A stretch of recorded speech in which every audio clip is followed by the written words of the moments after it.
Hey guys, it's Robin, R Silent Crafts, and welcome to my craft room. We're making scrunchies. Yes, I know we already made scrunchies a couple weeks ago, but we're going to go ahead and make them again. I told you I saw a different way to make them, and I wanted to show you guys the easiest version first. And then this one it's not difficult to make, it's just a little bit fiddly. This time, we are using hair ties. I picked these up at the Dollar Tree, 36 of them. They have all these fun different colors. But a hair tie tends to be stronger than 1/4-inch elastic. Now that 1/4-inch elastic will work really well for girls that have really thick hair and they have big fat ponytails. But for the girls with the finer hair, they tend to need more of the special elastics that you can buy at the store. Now you don't have to get these thick colorful ones like this. You can use the small round, they have a brown and black and stuff like that. Any type of hair elastic will work. So these are the two that I made this morning, and you see they're got a bit of, I'm putting a bit of tension on. Anyone who's used a hair tie knows how strong they are.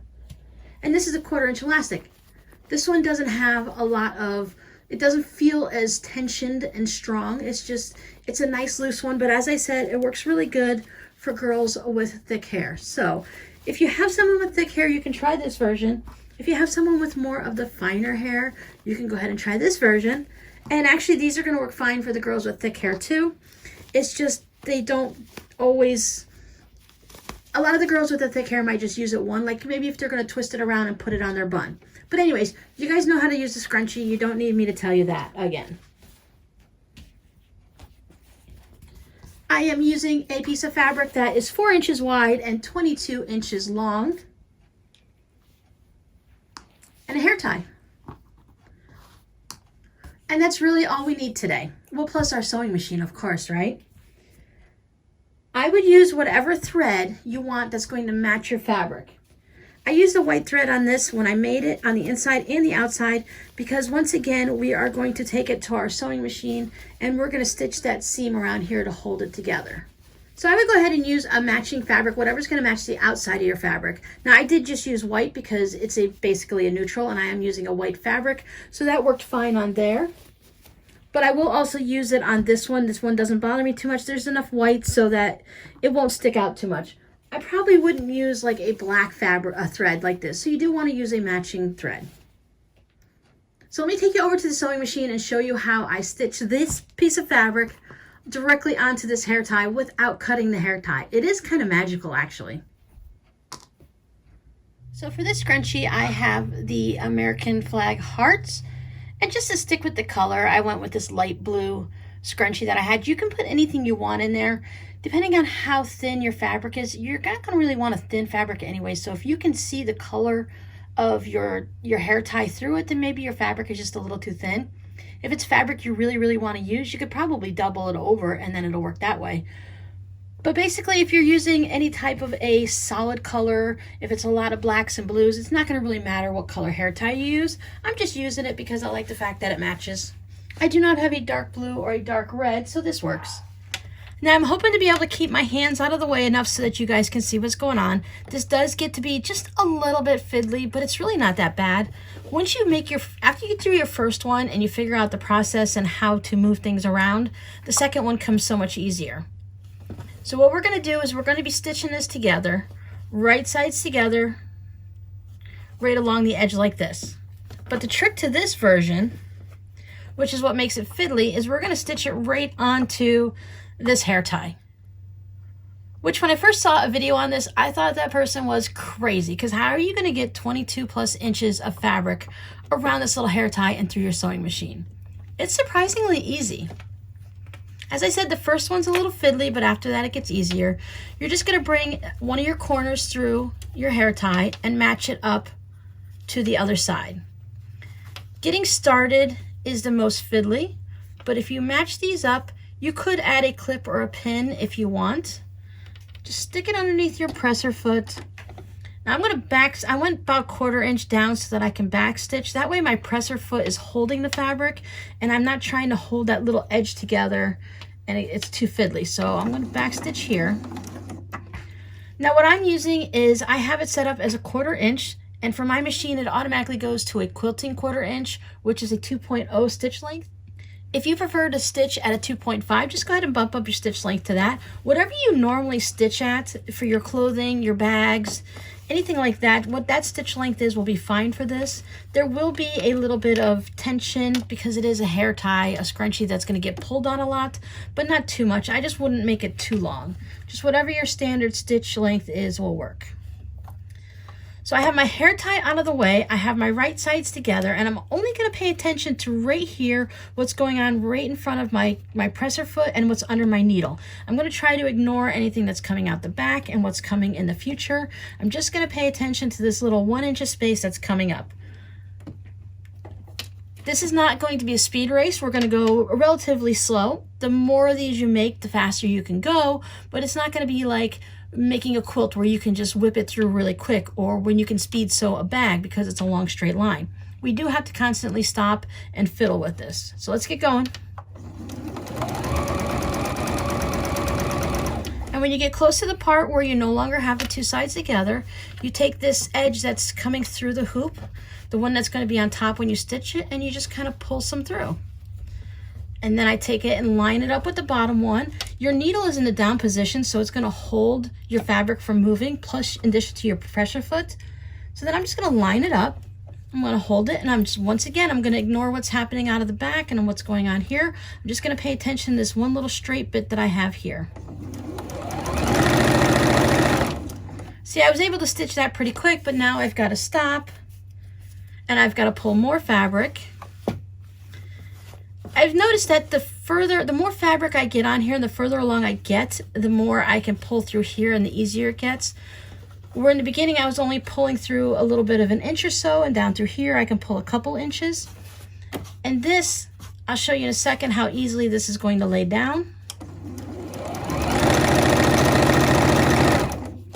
Pull some more. Now as you're pulling this out of the way, you could put a little binding clip on there just to hold it, or a clothespin if you don't have those, but I found that it stays out of the way on its own.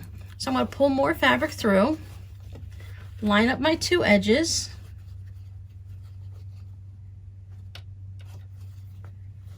and sew.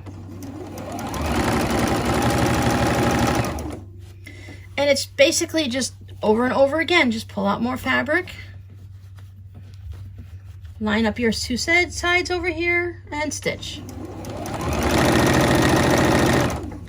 Now I haven't been pulling this back much, but you see the more fabric I get here, how it just lays nice and flat. I don't have to worry about it. It's not doing any twisting or twirling around. It's staying out of my way. I'm just worrying about what's happening right here along this edge.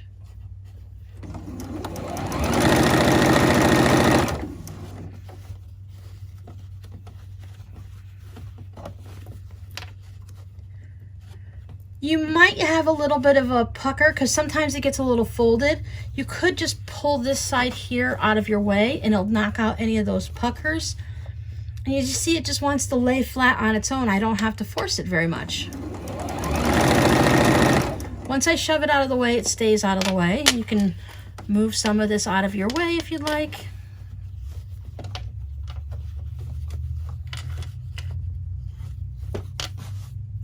See, I push it down and it stays down out of the way so you guys can see, hopefully.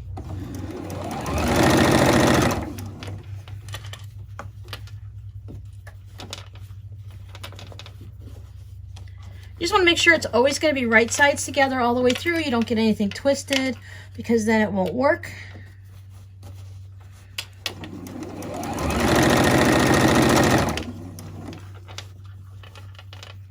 Grab my two ends.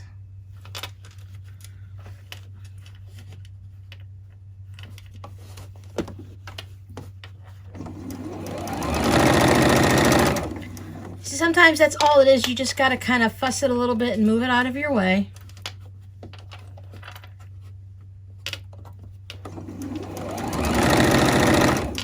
If you have a hard time getting your ends to line up and you find you're missing some spots as you're sewing, that it's not catching both sides, go ahead and do a little bit more than 1/4 inch. You can always make it a little bit wider when you first cut it.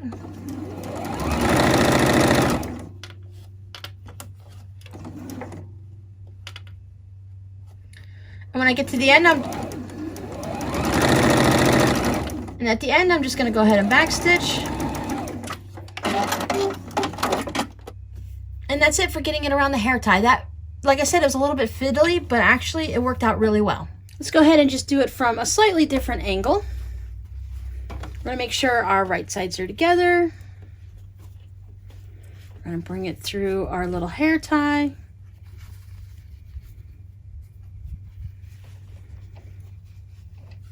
Go ahead and backstitch. Here we go.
Now that you have it all stitched around your hair tie, now we need to actually turn the fabric the right side out so you can have your scrunchie.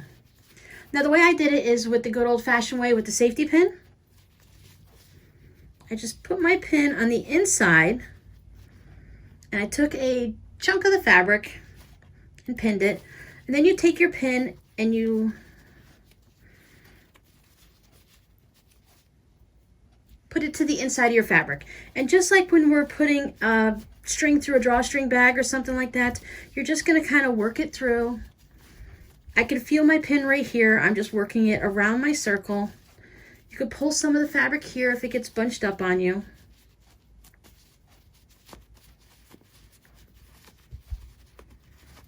It's really an easy way to make your scrunchies. Just everything, every little part of it is just a little bit fiddly because we are dealing with elastic.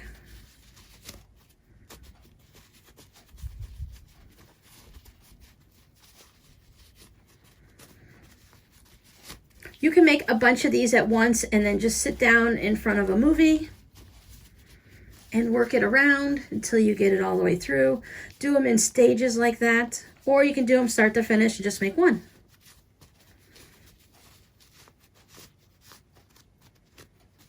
You can make these with any type of fabric you'd like. You can use the silky dance ones.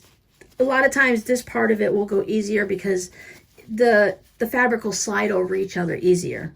You can use flannel. You can use a minky fabric. Now the minky is a bit thicker, so it's going to be a little bit tougher to turn. But just have patience and work it slowly and it'll all come out. So when you get to the point where you're at the fabric and you can get to the fabric and not just pull the safety pin. See, I've got my fabric right here. This is my right side. Then I just start pulling it. Now I'm holding it with this one and just kind of pushing it along. Sometimes if it gets all tied up, some of them move easier along than others do. But I am holding onto the elastic and the fabric while I'm pulling it, so that way I'm not tearing anything. I'm not putting any stress on any of the fabric seams. And just work it until you have it the right sides out. And then you can remove your pin. And there we have it. Now once again, we can decide if we want to have our seam at the top or seam at the bottom. As we discussed the last time, as you're using them, the seam just wants to go to the top on the outside anyway, so I just go ahead and leave it there. And just like our last tutorial, we need to go ahead and have one piece folded under and we're going to tuck the other one in. So decide which side you want to have folded. Just take it and fold it under 1/4 inch, 1/2 inch. I like to give it a little bit of a bigger cuff, more towards the 1/2 inch, just so I know that I'm catching everything when I go ahead and stitch it together. Keep my seam up at the top. Tuck every stray strand of thread back in there. Now you see how I have the metal piece that's worked right there? You're going to want to make sure you don't have the metal piece wherever you're working at it, because we're going to be stitching over this with the sewing machine. So I need to move this around so that I'm away from that metal end. Now if you have one of those ouchless ones that don't have the metal piece on it at all, you don't have to worry about that. But your sewing machine is never going to sew over that, so you just need to make sure it's out of the way. I can feel it over here. If you want, you can go ahead and put a little clover clip on it to hold it in place so you know you don't accidentally move it. Make sure everything stays tucked in. If you want, you can take this over to your iron and give it a little press, but I didn't have to worry about that. I just made sure that I checked all the way around and that it's tucked in everywhere. I want to have a nice flat section here that I'm working on. I do tuck it in a little bit further. As we did, this is about a 1/2 inch to 1 inch. I will tuck this in just as far, just to make sure I don't have any raw edges poking out anywhere, because it can get a little crooked. I put a little clip on it, and then I take it over to my sewing machine, and I'll show you guys how to stitch that down. I went ahead and put a little clover clip on it just to hold it, so when I went from one spot in the craft room to the sewing machine, it wouldn't come off. Make sure that I still have everything tucked in nicely. I can feel the edge over here where the other fabric is. My metal clip is out of the way.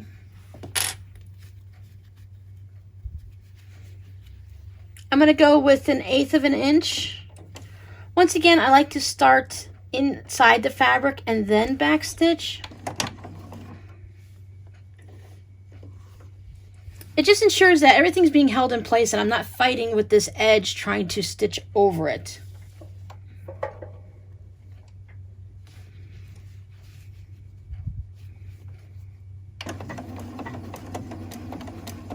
Just like we did in the other tutorial, we're just going to stitch right along that 1/8 of an inch on that seam. Stitch right over the hair tie. Give a little back stitch before you get off the edge, and then run it off the edge.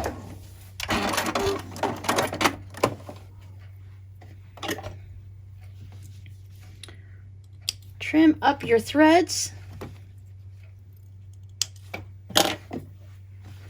There you go. There's your scrunchie.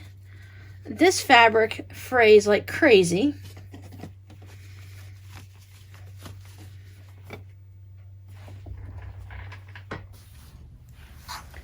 There you have it. Another way to make your scrunchies if you didn't like to use that 1/4 inch elastic, or you just didn't have any. If you have some hair ties around the house, you can still make scrunchies.